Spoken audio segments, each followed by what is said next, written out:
নমস্কার বন্ধুরা, মায়ের রন্ধনশালা এবং ব্লগার চ্যানেলে আপনাদের সবাইকে স্বাগত। তো দেখুন, আজকে আমি আবারও একটা রেসিপি নিয়ে এখানে চলে এলাম। আজকে আমি এখানে বানাবো অনুষ্ঠান বাড়ির মতো মাছের মাথা দিয়ে বাঁধাকপির চচ্চড়ি।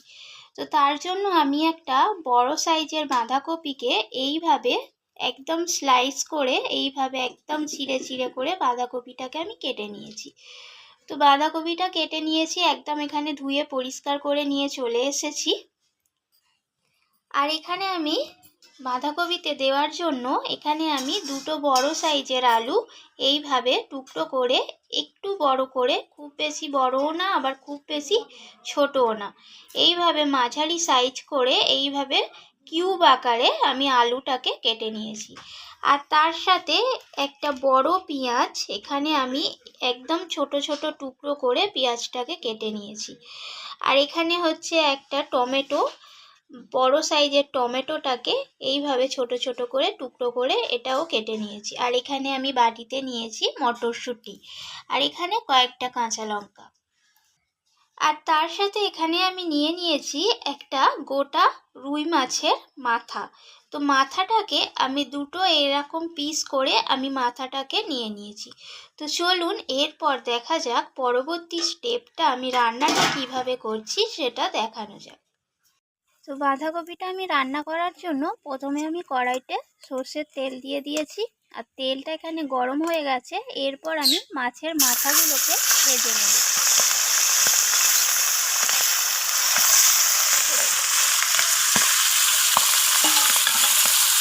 তো মাছের মাথাগুলো এখানে ফাটছে, তার জন্য আমি এখানে ঢাকা দিয়ে মাথাগুলোকে আমি ভেজে নেব। তো আমি এখানে ঢাকাটা সরিয়ে দিয়েছি। আর মাছের মাথাগুলোকে আমি একটু ওলট পালট করে দু পিস ভালোভাবে লাল লাল করে একটু ভেজে নেব। তো এখানে মাথাগুলো একদম লাল লাল করে ভাজা হয়ে গেছে, এরপর আমি মাথাগুলোকে তুলে নেব।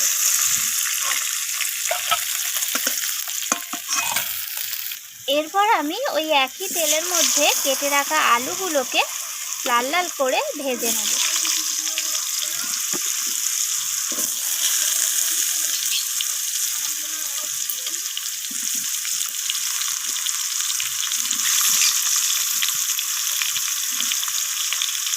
তো আলুর মধ্যে আমি সামান্য পরিমাণ হলুদ গুঁড়ো দিয়ে দিলাম আর সামান্য পরিমাণ লবণ দিয়ে দেব।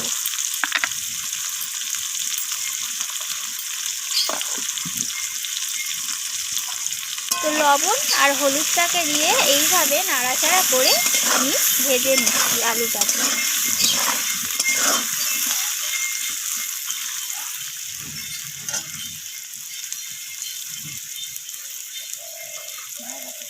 তো আলুগুলো এখানে আমার লালচে করে ভাজা হয়ে গেছে। আলুগুলোকে আমি তেল থেকে একটা পাত্রে উঠিয়ে নেব।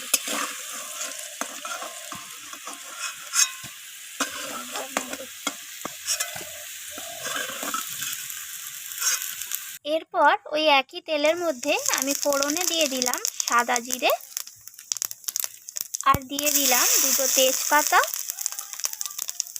আর একটা শুকনো লঙ্কা দিয়ে দিলাম। আর এখানে দিয়ে দিলাম গোটা গরম মশলা, তার মধ্যে এলাচ, দারচিনি আর লবঙ্গ। তো এলাচের মুখটা আমি ফাটিয়ে নিয়েছিলাম। এরপর এখানে আমি দিয়ে দেব, তো আমার ফোড়ন থেকে একটা মিষ্টি গন্ধ ছেড়ে দিয়েছে। এরপর আমি এখানে দিয়ে দিলাম কেটে রাখা পেঁয়াজগুলোকে।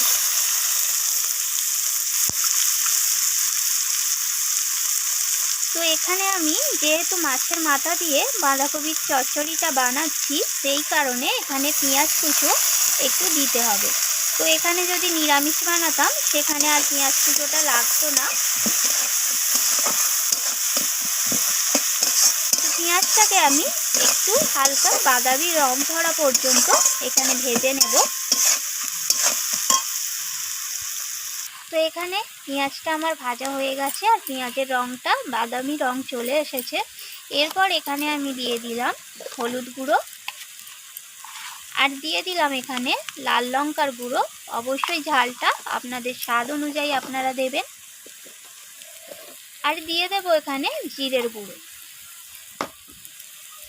তো সমস্ত মশলা আমি পেঁয়াজের সাথে এইভাবে নাড়াচাড়া করে কষিয়ে নিচ্ছি।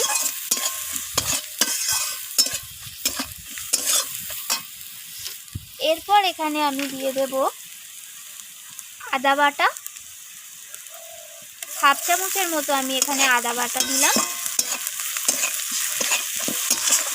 তো আদা বাটাটা দিয়ে আমি একটু নাড়িয়ে চাড়িয়ে নিলাম আর দিয়ে দিলাম এখানে কেটে রাখা টমেটোটাকে।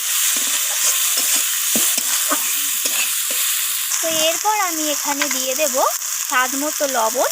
আমি কিন্তু এতক্ষণ লবণটা দিইনি, টমেটো দেওয়ার পর তারপরেই লবণটা দিলাম যাতে টমেটোটা গলতে সুবিধা হয়।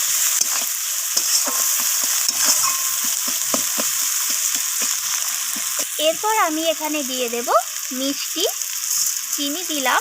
চিনিটা দেওয়ার জন্য এখানে কালারটাও ভালো আসবে আর রান্নার স্বাদটাও ভালো লাগবে খেতে।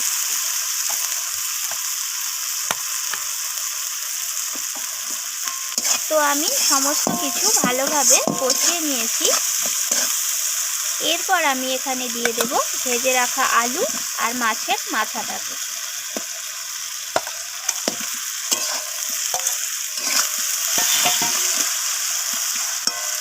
তো আলু আর মাছের মাথাটাকে ভালোভাবে কষিয়ে নিতে হবে আর খুন্তির সাহায্যে মাছের মাথাটাকে একটু ভেঙে ভেঙে নিতে হবে।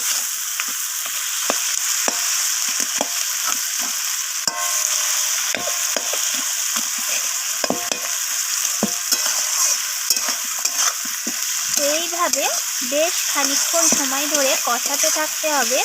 আপনারা তো সবাই জানেন যত বেশি কষানো হবে রান্নার স্বাদ তত বেশি আসবে।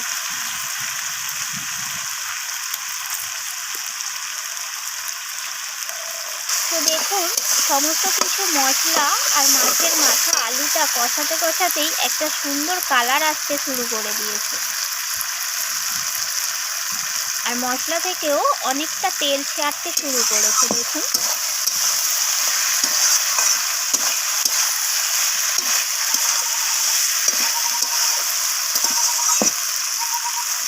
তো এখানে আমার সমস্ত কিছু ভালোভাবে কষানো হয়ে গেছে আর আমি এখানে দিয়ে দিচ্ছি কেটে রাখা বাঁধাকপিগুলো।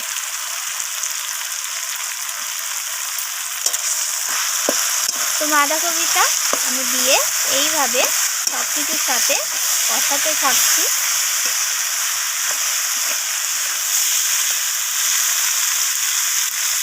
তো সমস্ত বাঁধাকপি আমি এখানে দিয়ে দিয়েছি।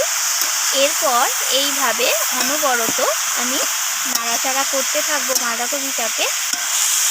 সময় ধরে বাঁধাকপিটাকে একটু এরমভাবে নাড়িয়ে চাড়িয়ে কষিয়ে নিয়ে রান্না করতে হবে। বাঁধাকপি একটু হতে সময় লাগে।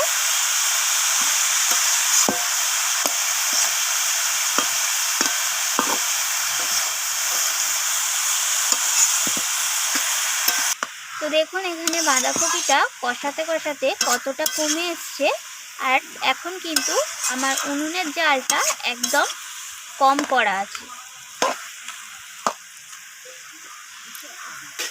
তো দেখুন বাঁধাকপি থেকে জল ছাড়তে শুরু করেছে। আমি কিন্তু এক্সট্রা করে এখানে আর জল দেব না, তার কারণ বাঁধাকপি থেকে যে জলটা বেরোবে তার সাথেই সেই জলটার সাথেই আলু বাঁধাকপি সব কিছু ভালোভাবে সিদ্ধ হয়ে যাবে। তো আমি এটাকে ঢাকা দিয়ে দিয়ে কিছুক্ষণ ধরে রান্না করে নেব। তো আমি এখানে ঢাকাটা সরিয়ে নিয়েছিলাম। তো এখানে আমার 50% সিদ্ধ হয়েছে আলুগুলো। তো আমি এই অবস্থায় এখানে দিয়ে দিলাম কয়েকটা কাঁচা লঙ্কা আর মটরশুঁটিগুলো দিয়ে দিলাম।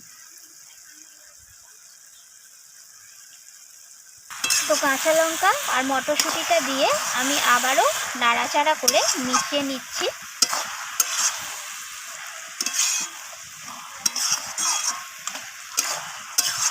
তো এইভাবে রান্না করতে করতে কষাতে কষাতে যখন বাঁধাকপি থেকে জলটা শুকনো হয়ে গিয়ে তেলটা ছেড়ে আসবে বুঝতে হবে তখন বাঁধাকপিটা একদম রান্না হয়ে গেছে।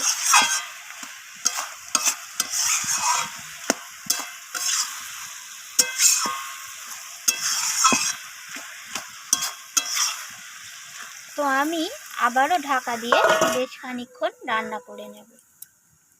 তো আমি এখানে ঢাকাটা সরিয়ে নিয়েছিলাম।